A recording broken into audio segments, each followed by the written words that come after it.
একটা বাস্তব কথা আজকে আপনাদের মাঝে বলি।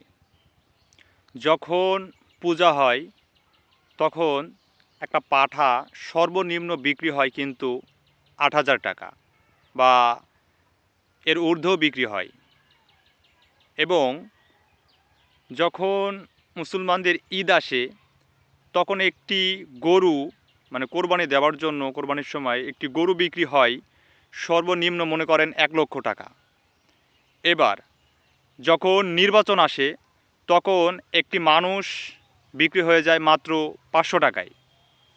তাহলে এই যে মানুষ নামের কিছু পশু ৫০০ টাকার বিনিময়ে বিক্রি হয়ে গেল একজন নেতার কাছে, তাহলে সঠিক নেতা এবং সঠিক মানুষ নির্বাচনের সময় না দেখে যে ৫০০ টাকার বিনিময়ে বিক্রি হয়ে গেল এবং সামনে যে ৫টি বছর আছে এই ৫টি বছর যে সে নেতা কি কাজ করবে আর সমাজের জন্য কতটা ভালো হবে একটিবার না ভেবে দেখে যে ৫০০ টাকায় বিক্রি হয়ে গেল মানুষ নামের কিছু অমানুষ, যাদের কারণে এই সমাজ ধ্বংস হচ্ছে এবং যাদের কারণে সঠিক নেতা নির্বাচন করা সম্ভব হচ্ছে না, তাহলে দেশ গড়া সম্ভব হবে কিভাবে?